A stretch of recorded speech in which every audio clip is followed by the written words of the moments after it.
educations. Okay. Yeah. I'll improvise.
Good morning. Good morning. Sorry, didn't mean to scare anybody there. Okay, good morning and welcome to the First Unitarian Church of St. Louis. My name is Roz Cook and my pronouns are she, her, hers. I'm a member of the worship committee and again, welcome. We're glad you could join us on Sunday, whether you're here in person or somewhere out there online. If you were a visitor or newcomer, I'd like to extend a special welcome. And if you are new to the congregation, we encourage you to fill in the newcomer form that you can find either in the lobby of the church or on the live stream. And please join us if you're here in person for coffee and donuts and conversation downstairs in the fellowship hall after the service. And if you're online, you can connect with each other in the chat, and don't forget there's a virtual coffee hour, and you can find that link in the weekly e-news. We also want to welcome any families with children. We would love to have you connect with our RE committee after the service for more information about RE programs if you're interested. I have just two announcements this morning. The first one is Jazz Sunday has not been canceled. Woohoo! So Spring Forward will happen on March 9th with Greg, the jazz crew, and lay leaders Sue and Pam. Be there or be square or any other shape you would like to be. And the other announcement is if you haven't signed up for the Friday e-news, it's a great way to get all of the details about what's going on at church, the events and opportunities available here, so please feel free to do that. We'll see you shortly.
Welcome to this religious community where we affirm the worth and dignity of all who enter. We gather in community, understanding we are all sacred beings, diverse in culture, experience, identity, and theology. Our values invite us to a shared journey of truth and meaning making. Together, we foster a spirit of gratitude and generosity so that all may feel welcome and all may thrive. We are glad you are here with us this morning. Please enjoy our prelude, Sonata in A Major, Opus 101, Movement 1, by Beethoven, performed by Alan Hoffman.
Good morning.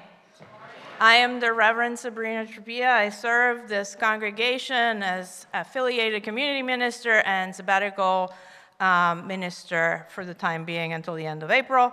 My pronouns are they, them, and I exist. We begin today with a call to worship by Reverend Sherry Woodbury. Now, this is a responsive reading, but it's an easy one, and there's not even a slide about it because I trust you know how to do it. So, if you could please rise, embody your spirit, and face each other.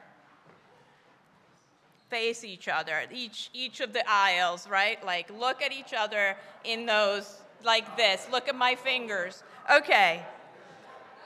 This section of the sanctuary, after I say the words, is going to say, come in. And then after this section says, come in, this section says, be among us. Let's try it.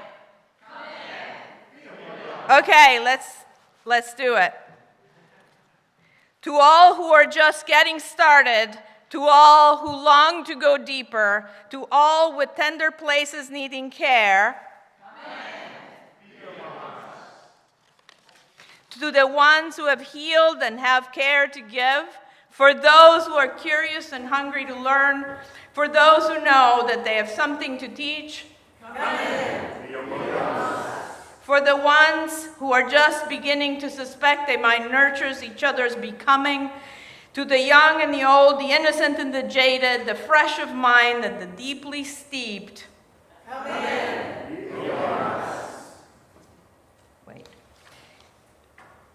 Thank you.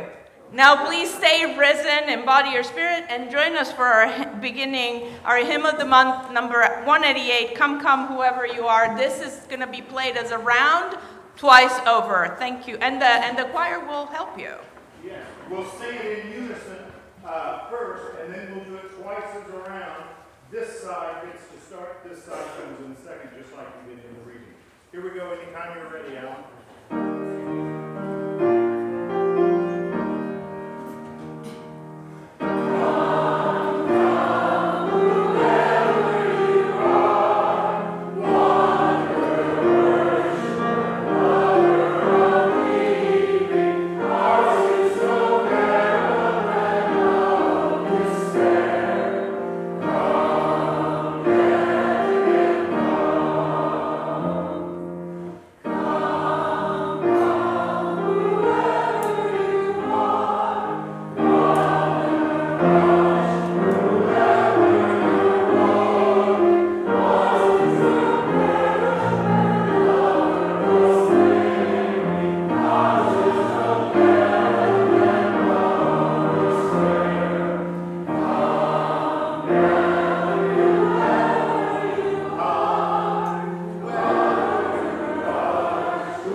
Well, that was a beautiful way to start. Thank you all.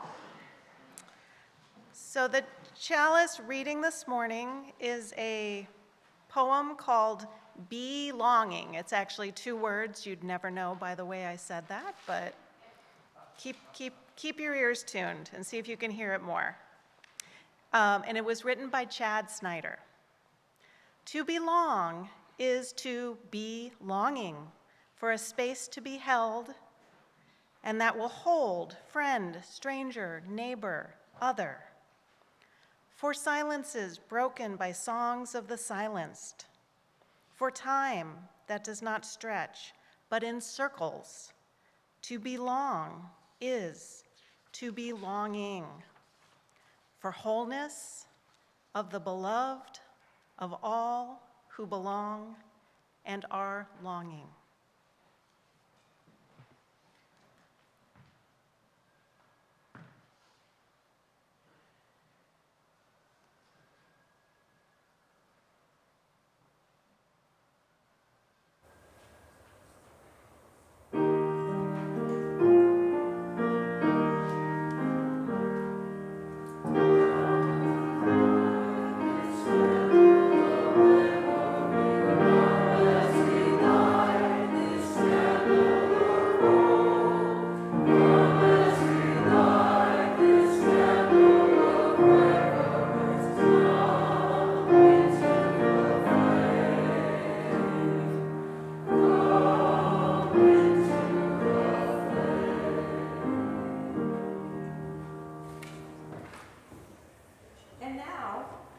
this thing is on? Yes, it's on. Cool. I would like to call all the people that are young or young at heart to join me. Today, we're going to talk about something, and we were going to be using finger puppets. And if you are too far to come down here to use finger puppets, for which I will need help, these are they. So we have a fox and a stork, a dog, a bear, a goose, a parrot, and a monkey. Those are our characters. And I'm going to need help. So I'm going to need help for the monkey. Who wants to be the monkey? Okay, you can put it around your finger. It's got magnetic things. Who wants to be the fox? Okay, so hold it like this. Yeah, you can hold it. And you're not going to see what they're doing, but you can imagine it. Who's going to be the stork? You can be the stork. Thank you. And then I have an assortment of animals. The dog, the goose or duck, bear. So you don't have one, so you can pick one first, and then. No, there's no horse. That's not in the story. I know. Would you like the dog? Okay. You can have the dog. Anybody else want any piece? You can have the parrot, the goose, and you can have the bear. So what I ask you to do, if you follow along with my story, this is an old story. It's the fox and the stork. Aesop wrote fables back in the day. He was a Greek guy. And this month we are exploring the theme of inclusion, which sometimes means to not leave anybody out. But one of the things that I'm going to be talking to the grown-ups today about is how do we make it easier for people to join us? How do we expand our circle and think about the needs of others?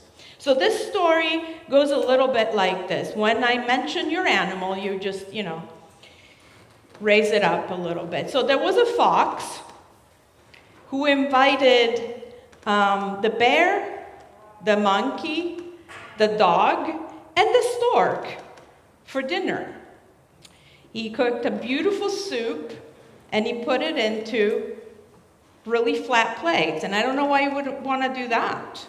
So everybody was able to eat, even though the plates were flat, except the stork. Because why? The stork has a beak. And in the flat plate, he couldn't do anything. Yeah. The monkey was saying, So then the stork, the following week or month or whatever interval of time, decided that it was going to have a dinner party.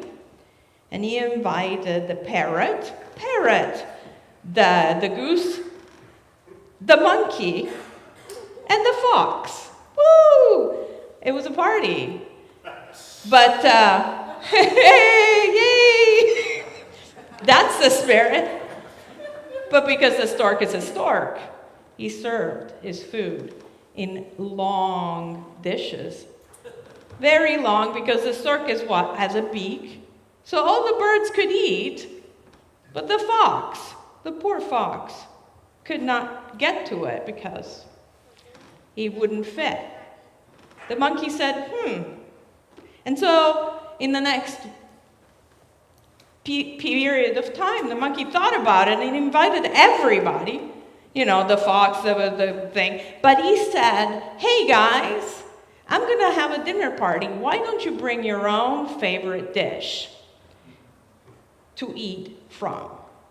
And so they did. And they all could eat the food that the monkey had prepared and have fun. Of course, the monkey ate in both cases previously because the monkey has opposable thumbs, and so he could do whatever. And also the monkey is, smarter. Yeah. Okay, so that ended the parable. Yes? Why didn't they just have ribs? Well, because they're friends with the cow.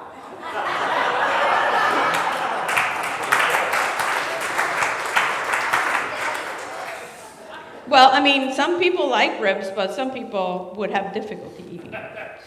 Also, they're friends with the cow. They also did not have chicken for the same reason. Thank you. Did they have pork? No.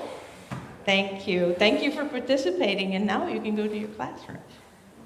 Ah.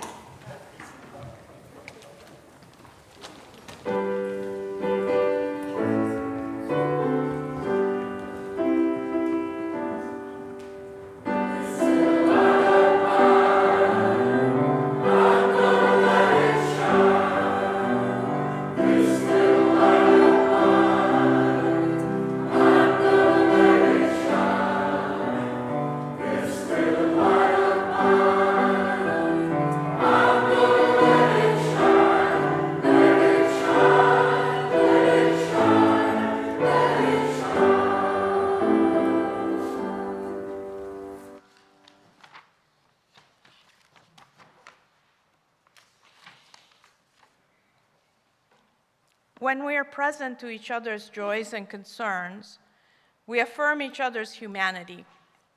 Being seen and accepted in moments of struggle and celebration is how we build community.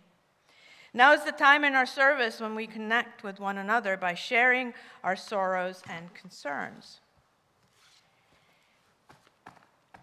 Wishing Bob Rosinski a speedy recovery after a recent hospitalization, and he's currently recovering in rehab.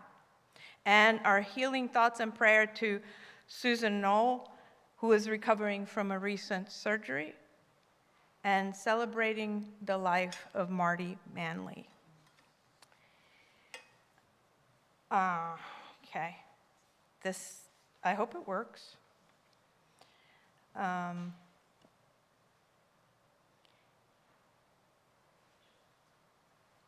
We have a safe trip to a family's memorial service and concern for the rising and devastating tide of anti-empathetic brutality here and around the world. Amen on that. We hold these concerns with tenderness and compassion. May they be lighter because they're shared. As a community, we also share our joys and celebrations with one another. And we celebrate that our partner, church minister Noemi, was married on January 17th. Her name is now Noemi Balez. Congratulations. And congratulations to Ashley Cox, who's had a baby daughter on January 20th, weighing 6 pounds and 6 ounces. Yay! The joy of a Lunar New Year dinner tonight, and celebrating sharing community with people who are willing to commit the sin of empathy. Yeah. With many joys and concerns remaining unspoken in our hearts and minds, please join me in a spirit of prayer and mindful attention. This prayer today comes from Reverend Darcy Lane. This is a meditation on the sanctity of ordinary gestures of inclusion. So if you get into a comfortable position, maybe close your eyes if this helps, and bring to your mind the feeling of a moment when you were fully invited in. So we begin. So glad you're here. So glad you're here. Like a mantra, they repeat with warm smiles. You must be tired. You must be hungry. You must be cold. It means so much that you would come all this way to be with us. Do you still drink decaf? I made those walnut cookies you like when I heard you were coming. Honey, take our bags. Tell us about your trip. No, take take my chair. I'll get another from the den. Take your time. Rest a while. Stay as long as you like. So glad you're here. So glad you're here. Amen.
The First Unitarian Church of St. Louis strives to be a welcoming congregation, inspiring lives of loving kindness and integrity by nurturing spirituality, building community, and advancing justice. Your contributions support the mission and ministry of the congregation in the St. Louis area and beyond. Today, all non-pledged donations will go to the free Little Pantry. It is an outreach project of our church, which has committed to providing incidentals and snacks for local homeless and underserved neighbors in the area near our parking lot. It does not replace a food pantry or a hot meal program. Most users we know are about 30 years old, maybe a little older, mostly male, but sometimes older women. And the funds from this collection will be used to stock the pantry at various times throughout the year.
For all of your gifts of time, talent, and treasure, we thank you, and thank you to our choir for making beautiful music again today. So today's reading is a Twitter exchange from this past week.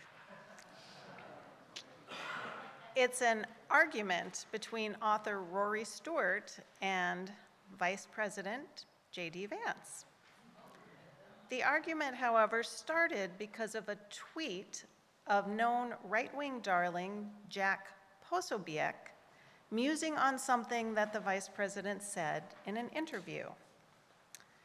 So that first tweet goes, "There is a Christian concept that you love your family, and then you love your neighbor, and then you love your community, and then you love your fellow citizens, and then, after that, prioritize the rest of the world."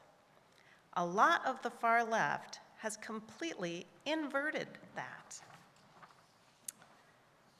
So the reply from Rory Stewart goes like this: "A bizarre take on John 15:12, less Christian and more pagan tribal. We should start worrying when politicians become theologians, assume to speak for Jesus, and tell us in which order to love." Which leads back to the vice president's comment, which was, "Just Google Ordo Amoris." Aside from that, the idea that there isn't a hierarchy of obligations violates basic common sense. Does Rory really think his moral duty to his own children are the same as his duties to a stranger who lives thousands of miles away? Does anyone?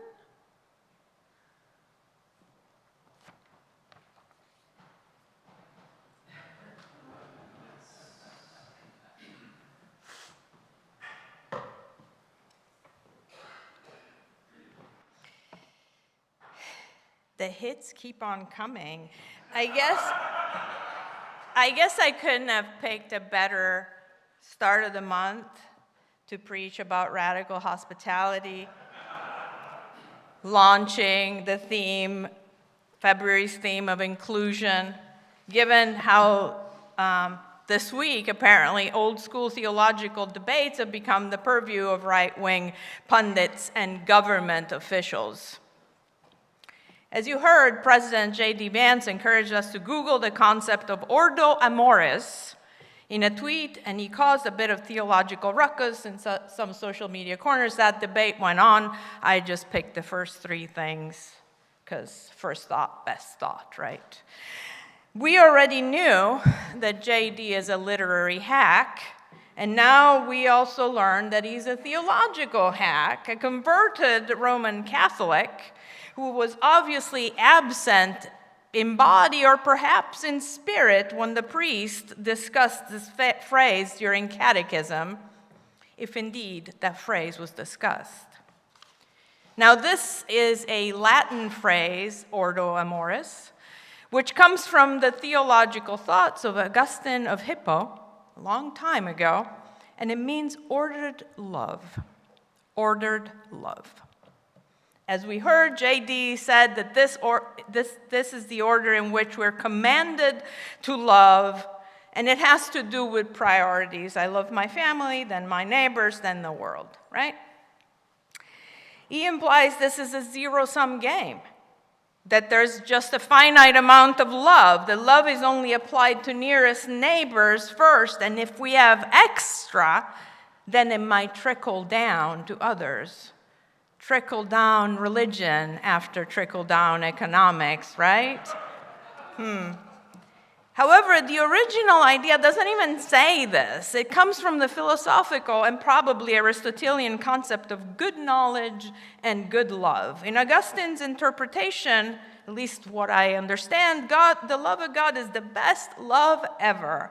And for us on earth, putting God's love first, he says, allows us to discern all the things that we ought to love, like beauty or material things or family, etc.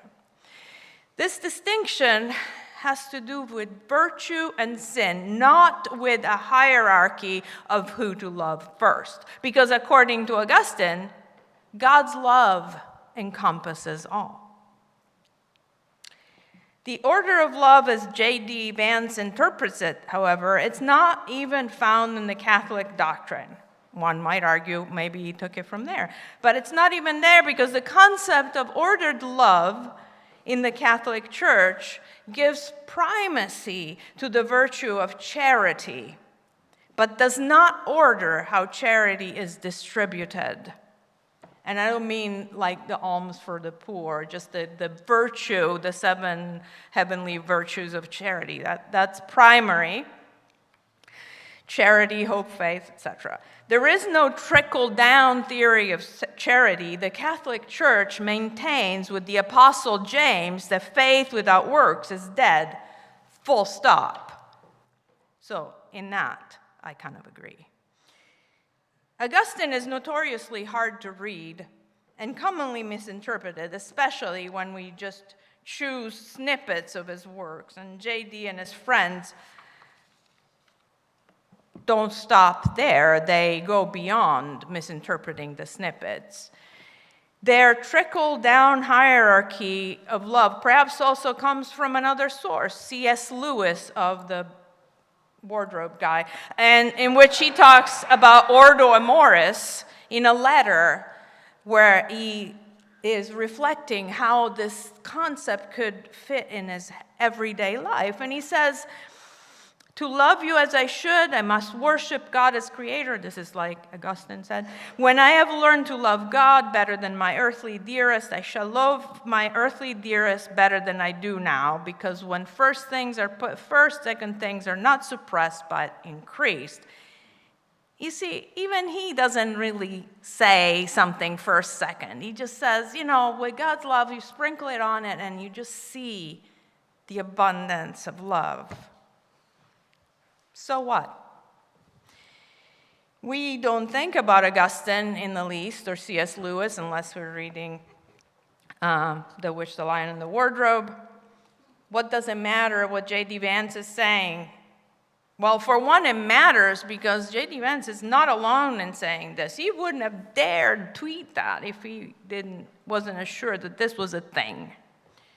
Because he's the voice of regressive Christianity. And by the way, I'm done calling it conservative Christianity. Conservative is a polite euphemism, and I'm tired of dancing around this concept. Let's call it what it is. The opposite of progressive is regressive, because it's taking us back to darker and more cruel times. Anyway, J.D. is the voice of regressive Christianity, the Christianity that doesn't distinguish between church and state, that says it's okay to oppress and be racist, and they worship money and power because it's in the Bible, conveniently forgetting the verses that speak to helping the least of us, which, by the way, Matthew chapter 25, verse 40. And to put a fine point on it, this type of Christianity has no time for inclusion because it gets in the way of their greed. Again, so what? Aren't there more immediate things to worry about, like ICE raids, etc.? Inclusion for us Unitarian Universalists is an article of faith, a fundamental cornerstone of our faith. Because we're non-creedal and non-doctrinal, the only thing we have that holds us together is our covenant. We promise each other things, and we do so through our values. And our UU values include interconnectedness, generosity, pluralism, and justice, all of which imply inclusion, drawing the circle ever wider. So yes, I think you should pay attention to old school theology debates coming from the amateurs in the White House or near the White House, because especially in these times, we need to remember what we are about. These times call for us to be brave, and to be brave, we must remember our values. And we're about widening the circle. We're about inclusion. So I wonder, how do we live into the value of inclusion? I mean, how do we really live into it? Do we always welcome the stranger? And when we do, what's our welcome like? Is it likely to make people really feel welcome? Does it connect us to one another? These are all questions in my head. We can find the idea of welcoming the stranger or loving our neighbors embedded in all the major religions, including the Abrahamic religions, which are part of our heritage. There are at least, off the top of my head, 20 examples that I can quote in the Bible where they mention welcoming the stranger or loving our neighbors, like in the Ten Commandments, for example, right? But simply having this religious knowledge doesn't always translate into living it. Inclusive hospitality is a spiritual practice, spiritual because inevitably, for lasting change, we work on changing our worldview and our beliefs. And that is spiritual change. And practice because it's a process that needs us to keep at it by repeating it. It's never over. It's never, we're done, we're inclusive. Because why? Because we will make mistakes. And historically haven't been immune from mistakes. Minorities have been left out. There have been major breaches of trust to repair, like the empowerment controversy, which involved the Black UU caucus, which in 1967 was promised funding that didn't materialize. This was a mistake that almost cost this nascent faith denomination to break apart. And UUs have acknowledged our mistakes, and we're constantly working at doing better, repairing breaches. The late Reverend Beth Ellen Cooper tells us that radical hospitality is not simply welcoming all comers. It is willing to be changed by those who show up. Willing to be changed by those who show up. That seems like a lot. Isn't it enough that we open the doors to all? Well, yes and no. Let me illustrate. UU educator, facilitator, and all-around great human C.B. Beal, C-B-B-E-A-L, tells a story similar to the stork and the fox fable of Aesop, except this is about humans and ice cream. In fact, if you Google the word C.B. Beal and ice cream party, you get the video of the story I'm about to tell you. But you should still go watch the video because C.B. is much better than me at saying it, but I'll try. So there's this guy who decides to have an ice cream party, and he invites all neighbors. All are welcome, he says. Nice, right? All can come to his party and partake of his ice cream. Alas, all this guy knows about ice cream is what he likes, which is 2 flavors, vanilla and chocolate, and he feels he's got it covered. What more would we want? Oh, we know better, right? We know there are more flavors of ice cream than just chocolate and vanilla. And we know that just having those 2 flavors is not much of a party, is it? I mean, it's better than nothing. But is it a party? There's not even toppings. What about people who like other flavors? What about lactose intolerant people? Have we thought about that? Of course, when people come to his party, they see the lack of choices, and maybe some of them leave. And so the guy is going to complain, I held a party and nobody came. And of course, ice cream guy didn't really mean to exclude. He's not a jerk. He wanted to have a party. He was simply working from one experience, his own. And that is important because we're all human, and when we say all are welcome, we still may leave someone out. That can happen. And sometimes what also happens is that the lack of ill intent can be used as a justification to not be welcoming.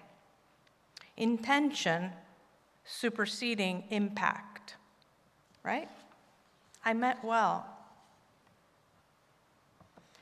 I'm sure we all know places where they say all are welcome, but only if you do certain things or believe certain things or fit the norms of the group. These places, and yes, our UU congregations sometimes are in this group, these places are like the ice cream guy, knowing what they know and going no further. So when nobody shows up, because I don't know, the building is not accessible to someone with mobility challenges, they cry, hey, we tried to be welcoming, but nobody came. Intention versus impact. C.B. Beale uses the ice cream story to introduce us to the concept of preemptive radical inclusion. Preemptive radical inclusion. A method to improve inclusion of all through our own curiosity about who shows up and why. C.B. writes, preemptive radical inclusion is a framework for liberation and justice. Preemptive because we as leaders are responsible to figure out in advance how to involve everyone in the experience or meeting or service, worship service. And we make those changes without attendees having to make their needs known. Preemptive. The word radical is there in the middle because if leaders are doing this correctly, that the created experience won't be the expected experience. It might be dramatically, radically different. Inclusion doesn't simply mean that we include others in our circle of what we already do, they say, and how do we do it, but expand the experience to encourage deep involvement and make that involvement possible. CB then concludes by saying, evidence of our success is not more people in attendance. It is that we ourselves have changed. So when we show up not just to serve, but to participate, showing up transforms us. And how are we transformed? Through making space for those we didn't expect to come, through centering the most vulnerable among us, through tending to impact instead of focusing on intention. When we make mistakes, what matters is what we do to repair after we realize the impact. This is inevitably an action that creates change. This is an action that will change us. We change what we did so we don't make that mistake anymore. And this is a change towards more love. And as long as we put love first, there is no hierarchy, no ordered love, just love. Let's apply this concept to the ice cream story. Let's see if that works. So clearly, ice cream guy cannot think of all the flavors or all the topping, just like we cannot think of all the different people who could show up, right? What's different about preemptive radical inclusion is that it changes us when we use it. So ice cream guy would change enough to ask himself, what other ice cream is there? Or, what do other people like? Or not even ask himself questions, but ask someone else who knows more about ice cream, or maybe ask somebody to bring some unknown ice cream to the party. When we change ourselves to an attitude of curiosity and openness, we can get insights on what people need, what they want, what we can offer. And we change by being with each other, by making the connection, by finding out more about each other. This is a process rather than a destination, as I said a minute ago. In the Aesop fable, at the end of the story, the monkey realizes that people need to bring their own dishes to eat. He did unto others as they would want to be done unto them. And that is better than the golden rule, because that is the platinum rule. Do unto others as they would want to be done unto them. Because what you want and what they want might be different. That involves changing ourselves. And when we're willing to change, we can welcome all, not just vanilla and chocolate. So now you might say, okay, but I'm not a leader. I'm not trying to organize an ice cream party or any party. I don't even like ice cream. Boo, who doesn't like ice cream? But can we apply this to our everyday life? Can we be good neighbors? If UUs had saints, Fred Rogers would be the UU saint of radical hospitality. Mr. Rogers always said that if we feel loved, chances are we will also be loving to others. That is how a connection is made, and that is why so many adults, including me, still think about what we learn from him. So let's look at what he does in his show. He welcomes us to his home and then invites us to explore the neighborhood with him because he wants to learn about his neighbors, the things they do and how they feel about things. He wants to be changed by his neighbors by being curious about his neighborhood. Curiosity and connection. So radical hospitality is willing to be changed by those who show up. Radical inclusion means being forever on a path of curiosity and spiritual learning. Preemptive radical inclusion speaks to our interconnectedness and to universal love. Love has no hierarchy. Love of neighbor, near or far, is horizontal, and it is love that removes the barriers to divisions, acknowledging that we humans are all woven, as Dr. King used to say, in one single garment of destiny. So this is what we do. This is our opposition to the dark forces of oppressive government and regressive and perfunctory Christianity. All of us radically welcoming all of us with more love, more generosity, and a deeper sense of the interconnectedness of everything. May it be so. Please rise as you're willing and able and join in the closing hymn, number 407 in the gray hymnal. I'm going to sit at the welcome table.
of here today, remember that love is infinite, and so is our capacity to love.